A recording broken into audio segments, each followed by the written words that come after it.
Bienvenue dans le premier numéro de votre podcast Les Échos d'Afrique. Bonne écoute. La jalousie, une puissance des plus prodigieuses.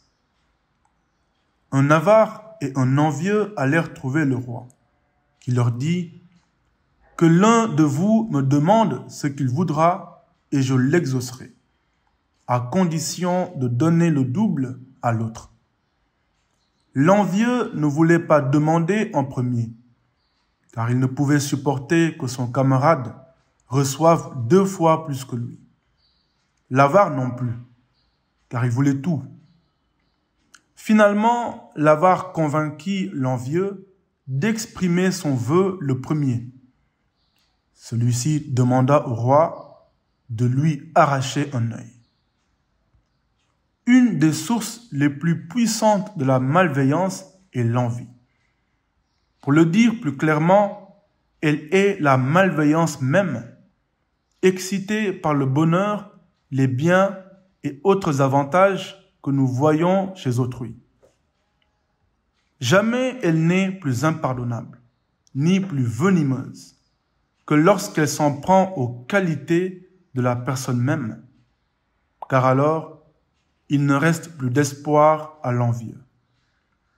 Jamais elle n'est plus avilissante, car alors elle nous fait haïr ce que nous devrions aimer et honorer. Il est accordé à très peu de femmes et d'hommes de ne point envier un ami heureux. Un poison envahit le cœur de l'envieux. Sa souffrance en est doublée et il gémit, accablé de ses propres maux quand il voit la félicité d'autrui. Sur le chemin de l'entrepreneuriat et du succès en Afrique, il est presque toujours périlleux de sous-estimer la force prodigieuse de la jalousie. De toutes les maladies de l'âme, c'est l'envie que l'on veut cacher avec le plus de soin. L'être humain supporte mal le sentiment d'infériorité.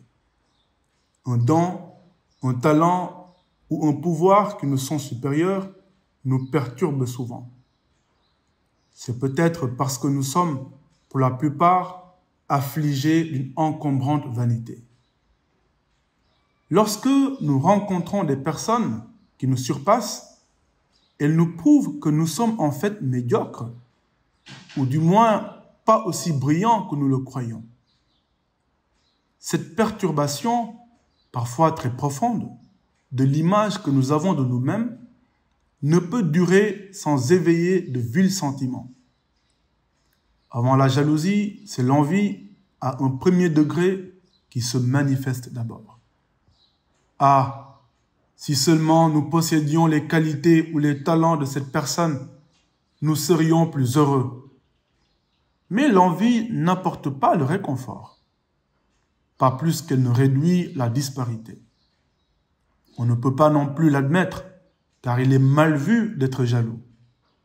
D'ailleurs, cela reviendrait à reconnaître que l'on se sent inférieur.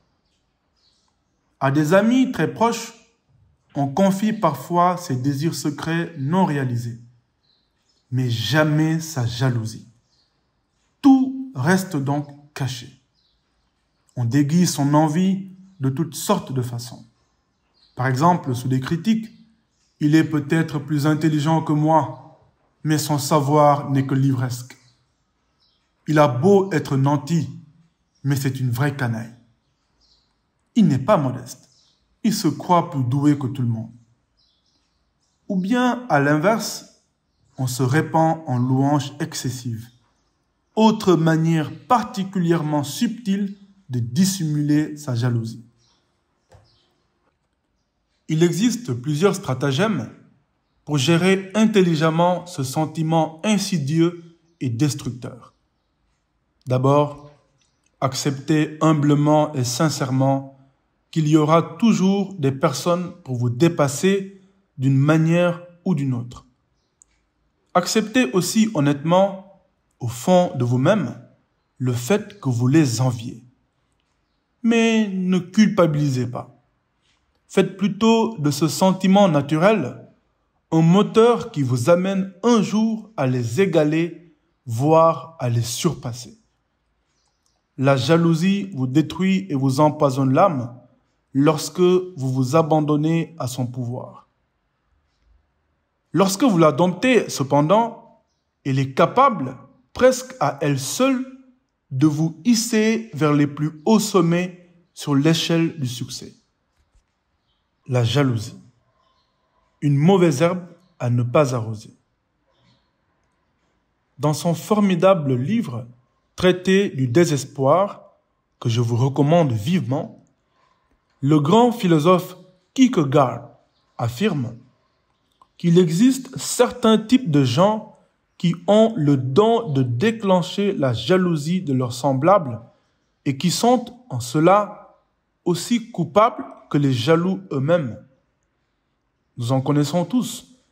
Dès que quelque chose de bien leur arrive, que ce soit par hasard ou le fruit de leurs efforts, ils ne peuvent s'empêcher de plastronner.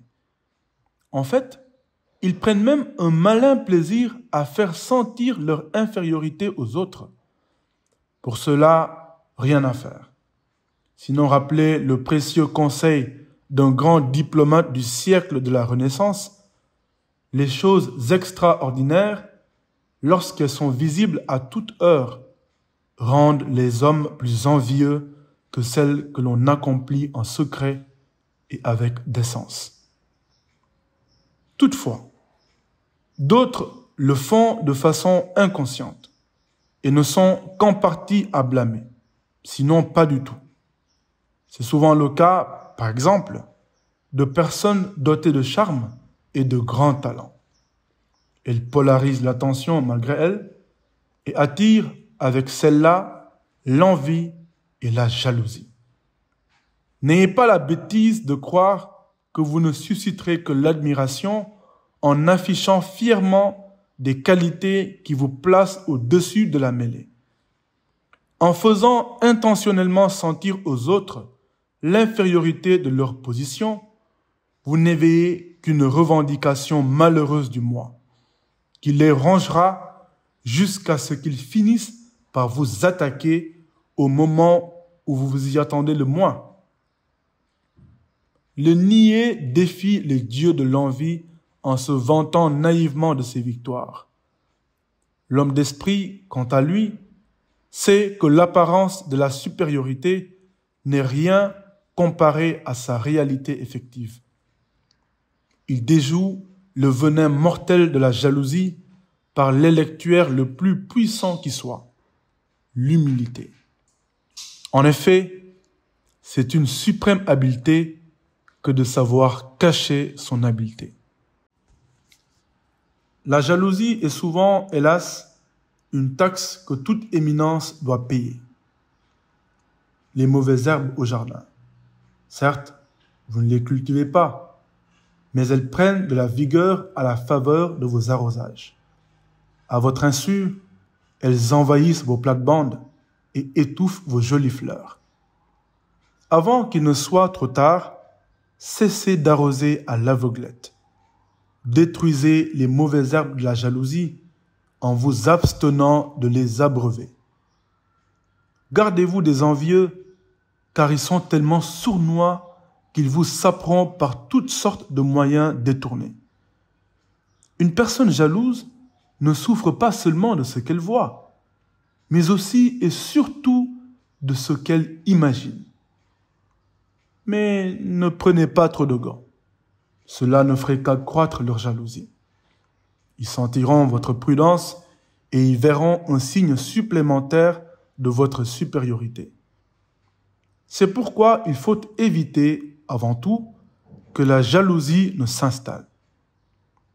Nonobstant, une fois qu'elle est là, sans que vous ne l'ayez cherchée, mieux vaut souvent adopter l'attitude inverse et faire preuve du mépris le plus souverain envers ceux qui vous jalousent. Dans ce cas précis, au lieu de cacher votre perfection, affichez-la. Marquez audacieusement votre différence.